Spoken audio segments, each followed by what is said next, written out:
Student, welcome to Veena Pani online classes. How are you? I hope you all are well. तो बच्चों, हम लोग 5th chapter तक revision कर चुके थे। आज उसके आगे 6th चैप्टर देखते हैं। तो 6th चैप्टर कौन सा है? इंटीजर्स। तो इंटीजर्स नंबर आप लोग जानते होंगे कौन से होते हैं, तो चलिए देख लेते हैं। तो बेटा, इंटीजर वो नंबर होते हैं जो, जैसे आप लोग नेचुरल नंबर जानते होंगे 1 2 3 4 5, और होल नंबर क्या होते हैं? नेचुरल नंबर के आगे जीरो ऐड कर दिया जाता है। 0 1 2 3 4 5 आगे इन्फिनाइट तक ये होते हैं होल नंबर।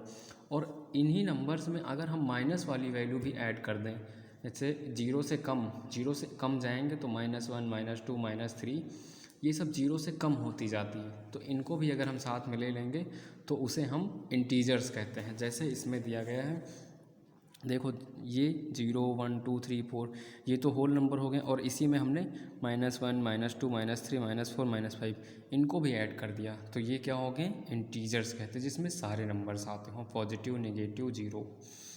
तो बस ये होते हैं इंटीजर्स, और इन्हीं के ऊपर इसमें क्वेश्चंस करना है, क्वेश्चंस।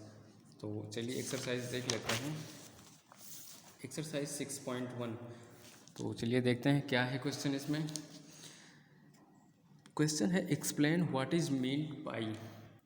कह रहा एक्सप्लेन करिए कि इसका मतलब क्या है। तो चलिए देखते हैं क्या लिखा है। पहला क्वेश्चन क्या लिखा है? ए गेन ऑफ -50 रुपीज़। ये जो बना है इसे रुपीज़ कहते हैं। तो कह रहा गेन ऑफ -50 रुपीज़। अब आप खुद सोचिए, -50 रुपीज़ का हमें गेन हो रहा। गेन मतलब होता है प्रॉफिट, यानी लाभ हो रहा। यानी -50 रुपीज़ का हमें लाभ हो रहा। तो मुझे लाभ हो रहा या फिर हानि हो रहा, आप लोग यही समझिए। तो बेटा -50 कह रहा है, तो यहाँ पे क्या हो रहा है? हानि हो रही है हमको, यानी 50 रुपये की लॉस हो रही है। अगर ये माइनस ना होता तो हमें प्रॉफिट होता, लेकिन -50 है तो हमें माइनस में मतलब लाभ हो रहा, यानी कि मुझे लॉस हो रहा है। तो इसका मतलब ये होगा प्रॉफिट, मतलब गेन ऑफ -50, मतलब कि हमें लॉस हो रहा है। तो कैसे लिखेंगे? एक्सरसाइज 6.1 पहला क्वेश्चन क्या बोल रहा? जैसे ए गेन ऑफ -50 रुपीज़, तो इसका क्या मतलब हुआ? लॉस ऑफ 50 रुपीज़, मतलब 50 रुपये की हानि हो रही है। इस तरह से सेकेंड क्वेश्चन जैसे कह रहा सेविंग ऑफ -7 रुपीज़। अब सेविंग मतलब बचाना, बचत उसकी कितनी हो रही है? -7। तो अगर 7 होता तो समझ लो बचत होती, लेकिन इसमें तो -7 की बचत हो रही। आपके पास अगर -7 की बचत, यानी -7 यानी 7 रुपये आपके पास से जा रहा है, तो मतलब क्या हो रहा है? एक्सपेंड हो रहा, मतलब खर्च हो रहा। तो ये क्या है? एक्सपेंडिचर है, सेविंग्स नहीं है। सेविंग अगर माइनस ना होता तो फिर सेविंग होती, लेकिन इसका मतलब क्या हो गया?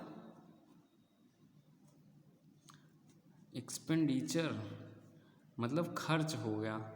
कितना? 7 रुपये का खर्च हो रहा। तो इस तरह से और सारे क्वेश्चन आप लोग देख लीजिएगा। जैसे अब जैसे इसमें दिया गया है 5th क्वेश्चन, कह रहा -4 माइल्स टू द ईस्ट। अब -4 माइल्स टू द ईस्ट, तो ईस्ट की तरफ कह रहा -4, तो इसका जस्ट अपोजिट हो जाएगा वेस्ट। मतलब 4 माइल्स टू वेस्ट, मतलब पूर्व की तरफ कह रहा है -4 मील, तो 4 मील्स किसकी तरफ हो जाएगा? इसका अपोजिट, यानी वेस्ट की तरफ। तो इस तरह से आप लोग समझ लीजिए। अब जैसे सेकंड क्वेश्चन देखें क्या कहता है। A is -15 year older than B. कह रहा ए -15 ईयर यानी -15 साल बी से बड़ा है, मतलब ओल्डर है, पुराना है। और B, if B is 20 year of age, यानी बी की एज जो है वो 20 ईयर है, तो हाउ ओल्ड इज ए। अब ए की एज पूछ रहा, और ए क्या है, बी से 15 -15 ईयर। तो हम ए की एज कैसे निकालेंगे,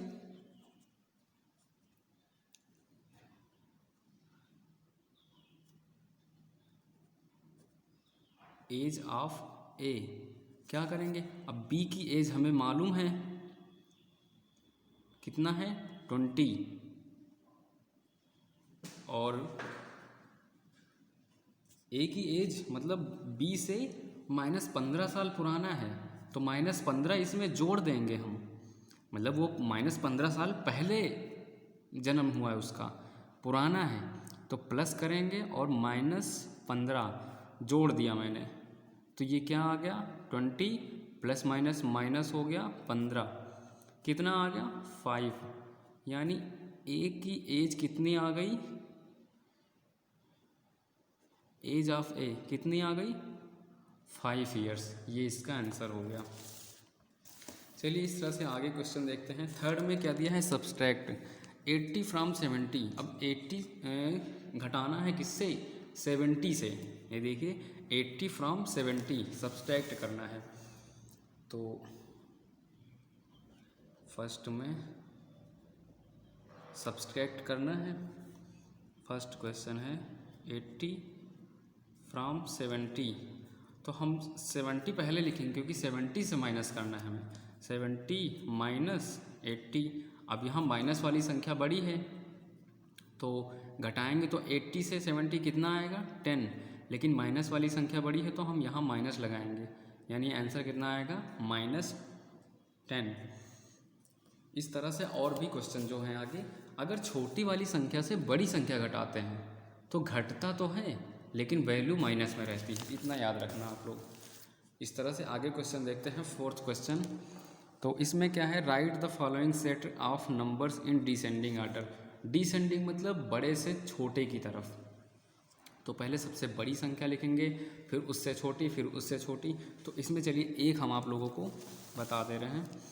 जैसे फोर्थ क्वेश्चन का है, पहला देख लेते हैं, है -8 -3 0 3 4 1 -7। तो इसका डिसेंडिंग ऑर्डर होगा क्या, बड़े से छोटे की तरफ। सबसे बड़ा इसमें क्या होगा, सबसे बड़ा पहली बात तो पॉजिटिव नंबर होना चाहिए, और पॉजिटिव में कौन सा बड़ा है 4, तो 4 सबसे बड़ा होगा। फिर उससे छोटा 3, फिर उससे छोटा 1, फिर उसके बाद 0। अब ये सब माइनस वाली वैल्यू ये 0 से छोटी होती हैं, तो अब इसके बाद कौन छोटा है, अब इसके बाद जो माइनस में होगा बड़ी वैल्यू वो छोटा होगा, तो क्या लिखेंगे। अब इसके बाद कौन सी बड़ी वैल्यू होगी, -3, फिर -7, फिर -8। तो -8 जो वैल्यू है ये सबसे छोटी होगी। इस तरह से आप लोग और कर लीजिएगा। इसके बाद देखते हैं, write the following as one directed math number. तो इसे बेटा सॉल्व करना है, बस जो आंसर आएगा वही लिख देना है। फाइंड द सोल्यूशन, इसको भी 5 + x = 3, इसे भी सॉल्व करना है, x की वैल्यू निकल जाएगी यहाँ से। Right the absolute value of the following. तो बेटा एब्सोल्यूट वैल्यू सेम वही वैल्यू होती है, सिर्फ पॉजिटिव में होती है। चलिए इसके बाद नेक्स्ट देखते हैं, एक्सरसाइज 6.2। तो चलिए बेटा देख लेते हैं एक्सरसाइज 6.2। इसमें क्या बताया है बेटा, use a number line to evaluate each of the following. तो बेटा क्वेश्चन है ये, इन्हें ऐसे भी सॉल्व कर सकते हो, लेकिन इसमें कह रहा है कि नंबर लाइन का यूज करना है। तो चलिए एक क्वेश्चन इसमें का हम लोग आपको बता दे रहे हैं, नंबर लाइन बनाकर कैसे नंबर लाइन से सॉल्व करना है। तो पहला क्वेश्चन क्या दिया है, जैसे -8 + 4। तो आप लोग इंटीजर जानते हैं जो नंबर लाइन पे होते हैं, जिसमें पॉजिटिव और नेगेटिव दोनों वैल्यूज़ होती हैं। तो सबसे पहले चलिए देखते हैं एक्सरसाइज 6.2। तो हम पहले एक नंबर लाइन बना लेते हैं। पहला क्वेश्चन है -8 प्लस करना है +4। तो सबसे पहले हम क्या करेंगे, एक नंबर लाइन बनाएंगे। ये हो गया ये हो गया 0 1 2 3 4 5 6 7 8।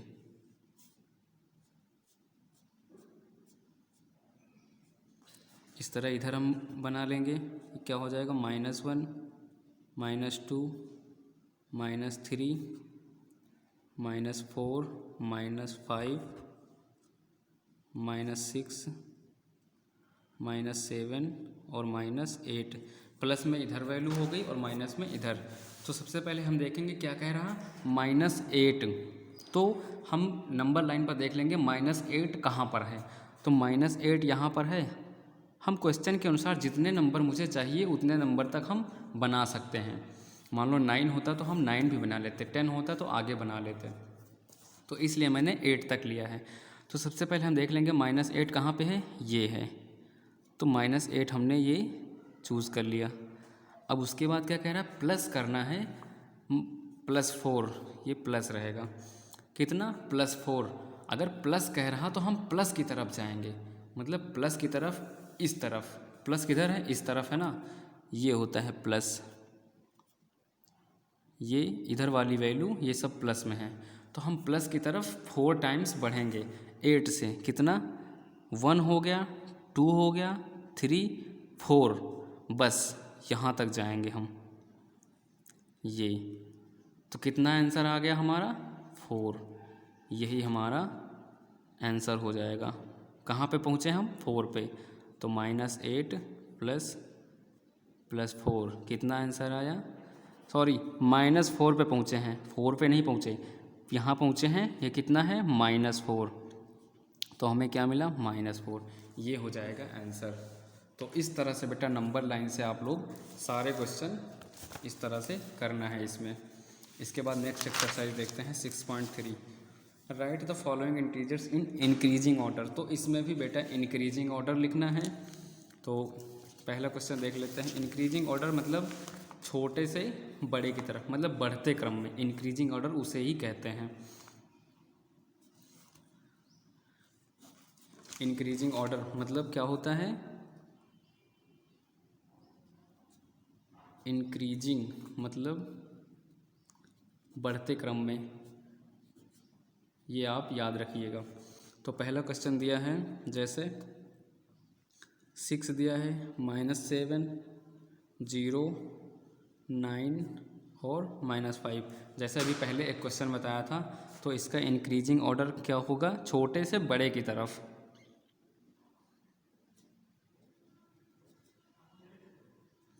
तो सबसे छोटा पहले लिखेंगे, तो सबसे छोटा क्या होगा, पहले माइनस वाली वैल्यू और नंबर सबसे बड़ा, यानी -7। फिर उससे बड़ा -5, फिर क्या होगा उससे बड़ा, सबसे 0 है इसमें। अब माइनस वाली वैल्यू हो गई, फिर उसके बाद क्या आएगा, 0, फिर उसके बाद 6, फिर 9। तो ये हो गया बढ़ते क्रम में। इस तरह से करना है। Right the following integers in decreasing order. अब सेकंड डिक्रीजिंग ऑर्डर भी समझ लीजिए, मतलब बड़े से छोटे की तरफ। इंक्रीजिंग मैंने बता दिया छोटे से बड़े की तरफ, और डिक्रीजिंग क्या होता है, बड़े से छोटे की तरफ। Right the absolute value of the following. Absolute value आप लोग समझ लीजिए क्या होता है। जैसे 0 की एब्सोल्यूट वैल्यू कह रहा तो 0 ही होगा। 24 की एब्सोल्यूट वैल्यू 24 ही होगा। -65 का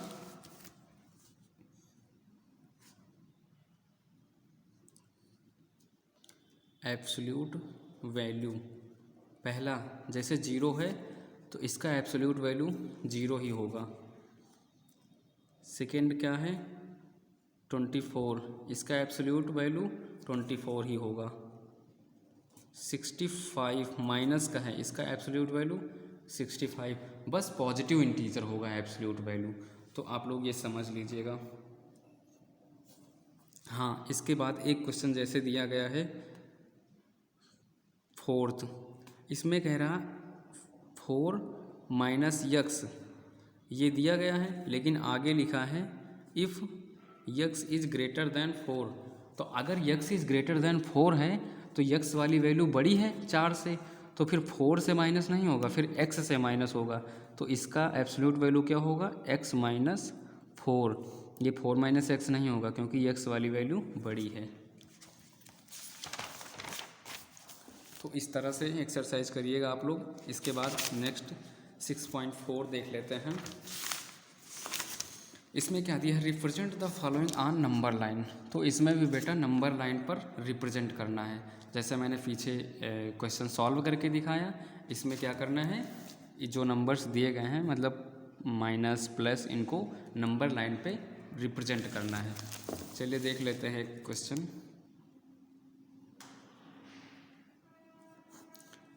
सेम ऐसे ही क्वेश्चन करेंगे जैसे मैंने नंबर लाइन का किया था। तो पहला क्वेश्चन जैसे देखते हैं, जैसे पहला दिया हुआ है -3 + 7, -3 + 7। तो बेटा हम नंबर लाइन बनाएंगे, 0 लिखेंगे, इधर वाली वैल्यू प्लस में जाएंगी, 1 2 3 4 5 6, और इधर माइनस में -1 -2 -3 -4 -5। तो सबसे पहले हम क्या देखेंगे, -3 कहाँ पे है, ये हमने देख लिया, तो ये ऐसे खींच लिया। अब हमें +7 करना है, तो दाहिनी तरफ 7 बार हम बढ़ेंगे। तो यहाँ से चलिए बढ़ते हैं, 1 2 3 4 5 6 7। 7 कहाँ पे आया, 4 पे, तो ये हमने ये लाइन बना दिया। अब आंसर हमारा क्या हो गया, हमें अब यहाँ जोड़ना नहीं है, हम नंबर लाइन पे जहाँ पे पहुँचे, कहाँ पे पहुँचे, 4 पर, 4, ये आंसर हो गया। तो इस तरह से बेटा सारे क्वेश्चन आपको करने हैं नंबर लाइन वाले, सब रिवीजन कर लीजिएगा। ओके बेटा, थैंक यू।